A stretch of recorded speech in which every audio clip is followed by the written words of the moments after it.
All right, here's a little video on refraction. Refraction is the bending of a wave due to the change in speed as a wave enters a new medium.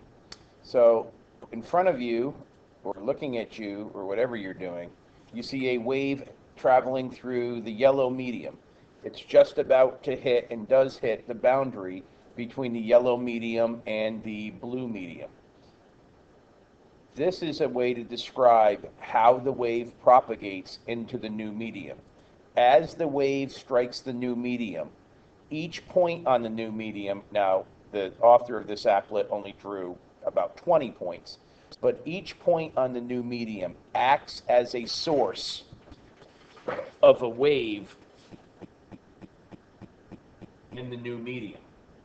So, what you see here is at the very first part, at the very first point, I guess I should call it, where the wave is entering the new medium, you see that there is a new wave being generated back into the yellow medium from whence the wave came. If I go just a little bit further, you'll see that each of these points is indeed actually acting as a source of a new wave. But there's actually, it's at the boundary, so it's actually like dropping a stone at the boundary between shallow water and deep water, where you're actually seeing the wave, two different waves, a blue one and a red one, being created by the same source. This source right here, as it vibrates, created the blue wave, and then it also creates the red wave. But because light travels more slowly in medium 2 than it does medium 1, that's just the way the author set it up, though I could change it over here. Because the light travels more slowly in medium 2, the wave does not travel as far in the same amount of time. And this gives the illusion of the wave bending.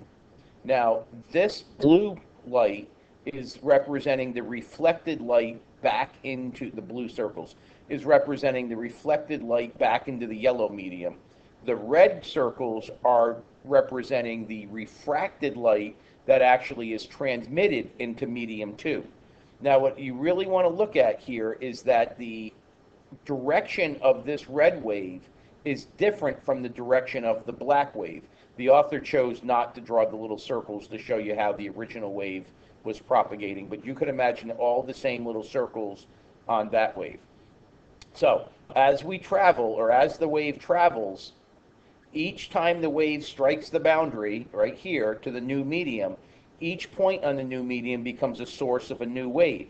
But those waves travel more slowly in the blue medium than they do in the yellow medium. Therefore, these blue circles are bigger than their corresponding red circles from the same point. And it gives, again, I called it an illusion, but indeed, the direction of the light wave does change. And this is, again, how Huygens explained how it does that.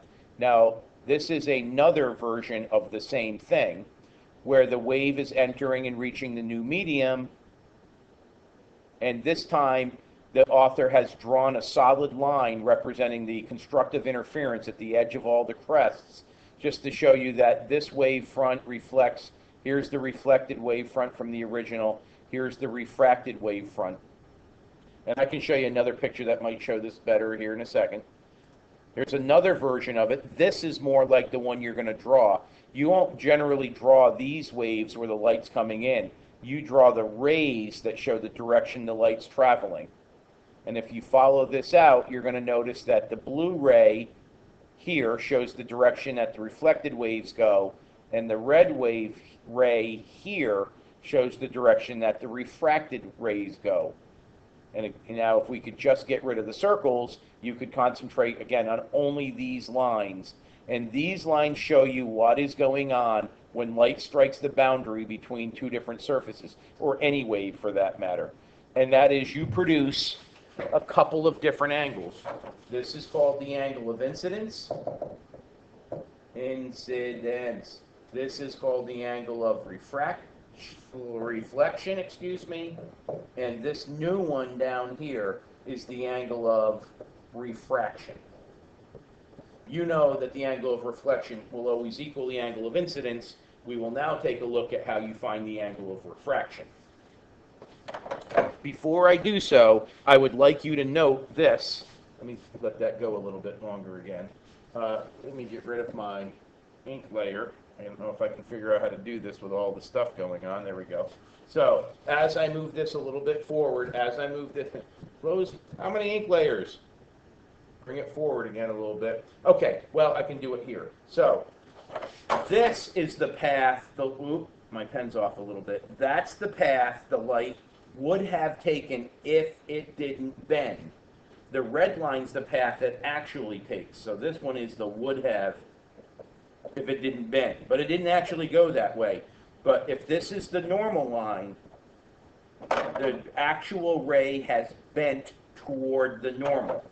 That happens anytime a wave goes from a faster medium to a slower medium. I will show you now what happens when a wave goes the opposite way. And I can do it by changing this thing called the index of refraction. If I notice right now 1 is 1, 2 is 2.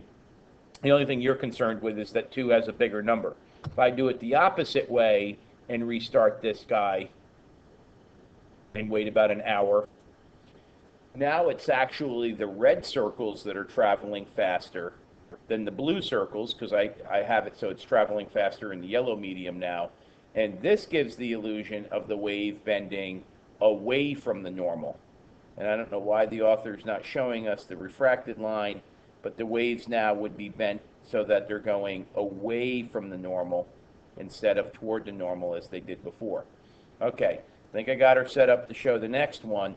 This is going from a faster medium to a slower medium. You can see how the waves bend toward normal. This happens every time light travels through the air and then strikes water. It bends towards the normal in the water. So the path of the actual light changes. With this one, I will show you, let me define for you index of refraction. The index of refraction is defined as the ratio, index of refraction is defined as the ratio of the speed of light in a vacuum, which is a constant 3 times 10 to the 8 meters per second, to the speed in that substance, where the speed in that substance is literally how far it travels and how much time, of course. So the index of refraction of any substance is the ratio of the speed of light in a vacuum to the speed of light in a substance. The ratio for a vacuum, or n for a vacuum, is 1. The n we use for air is 1, and it is out to a bunch of decimal places. For everything else, it's greater than 1. For water, it's 1.33. For many types of glass, it's about 1.5, though that changes in different types of glass. For diamond, it's 2.42. And what that index of refraction determines for you, not only how much the speed of light changes, but the more the speed changes, the more the wave bends. And, just for time constraints, and I know you don't love long videos, I won't go back and show you in that applet, but you can, get the address off the video and go look at it yourself. The more you change the speed, the more the wave bends. In fact, we have a little something called Snell's law that shows you that.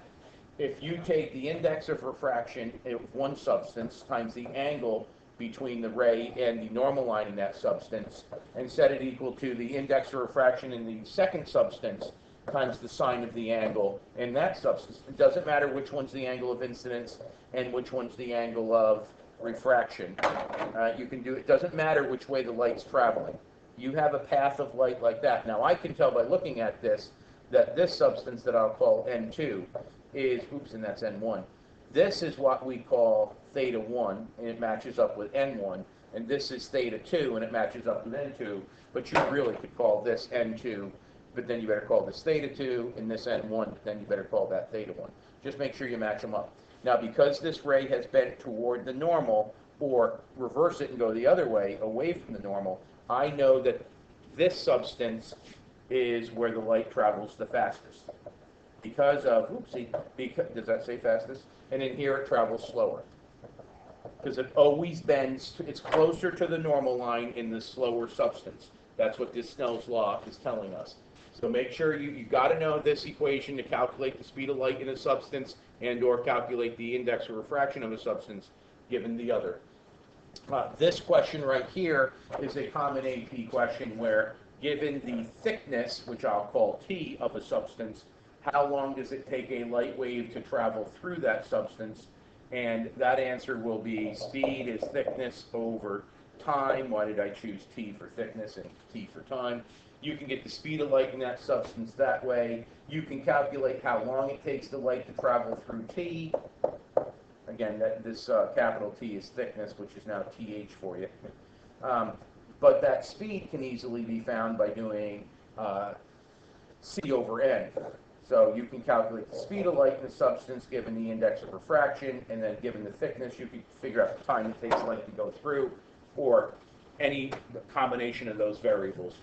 I would like to point out right now while we're at this, and that is that V equals F lambda out there, V equals F lambda in here. Recall, this is a very common AP question, that the frequency of the light wave outside and inside this new substance, let's call them N1 and N2. So in substance 1 and substance 2, the frequency must be the same. It's the speed and wavelength that change.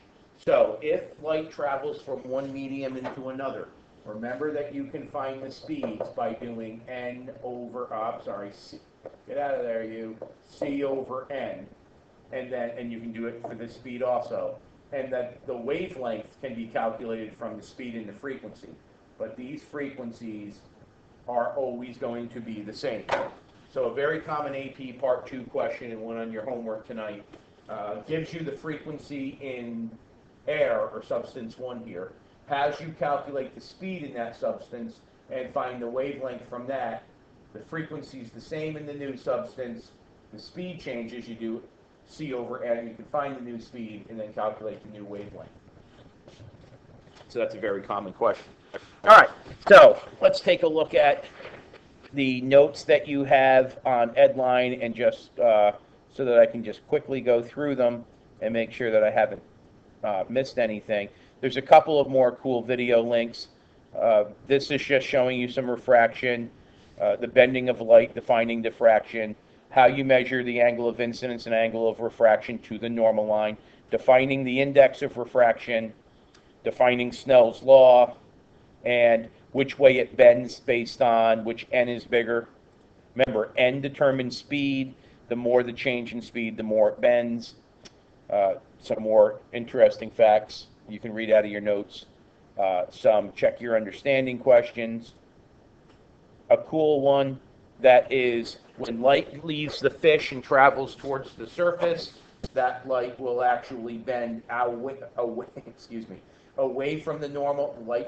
The wave is always closer to the normal in the slower substance. Light travels faster in air, so that light ray bends away from the normal to the person's eye, and what that causes is the spear fisherman to think that the ray of light came from a path higher than it actually does.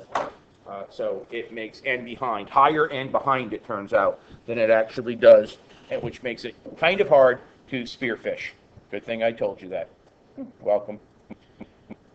Okay, here is an example for you to see in the notes of light going from air to crown glass and then crown glass back into air, and it uses the N1 sine theta 1 equals N2 sine theta 2 stuff to calculate the index of refraction at each boundary. Cool, I thought you'd think so. I just showed you this another slide ago, where time is distance over speed, and the distance that light travels through a piece of substance, if I may, would be the thickness of that substance, and the speed of light would be C over N for that substance. And then this is the other thing I was talking about, where, this is an equation that I did not derive, but I have here in the notes. Because the frequency of light is the same in air as it is in a substance, you can actually do this neat little derivation. Okay, so this equation, which you can't see me pointing at, I apologize. This is basically frequency is speed over wavelength, your basic wave equation. But in air, the speed is the speed of light in a vacuum. So you're actually just saying the frequency in air The frequency in air is the speed of light in air over lambda air. And then I just substitute it for wavelength in substance is speed in substance over frequency in substance. But then, and I've done this below, but I'll do it for you here. The speed in the substance is c over n substance. The frequency is the same as it was in air, so the frequency in the substance is the same as frequency in air. So I'm going to divide that, write that as c over lambda air from above, right, from up there. And then what you get is the c's canceling out, and lambda substance is lambda air over n substance. The wavelength in a substance is equal to the wavelength in air divided by the n of a substance. That's a handy little equation to remember when light's traveling from one medium into another. So I'll draw light waves, and I'll draw the ray also for you at the normal line. So if they ask you what is the wavelength of light in the substance, that's a nice quick little way if you remember that formula. It's not on the reference table. If you remember that formula, it's a nice way to come up with the wavelength in the substance. However, you could also just know the V equals F lambda formulas and just come up with it yourself anyway. Oop.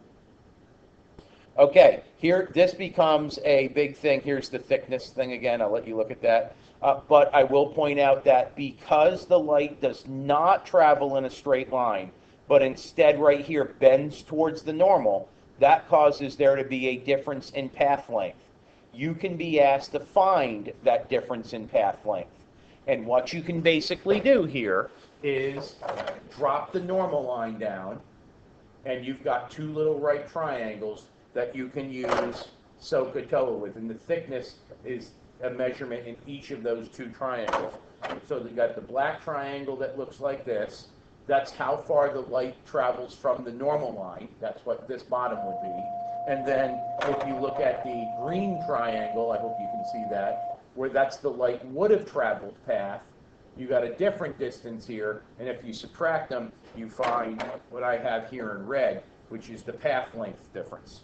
So you can find your angles of how much it bends, and just use a little SOHCAHTOA, and you can come up with how far the actual light comes out from where it was traveling before. That gets asked from time to time, and on your homework tonight.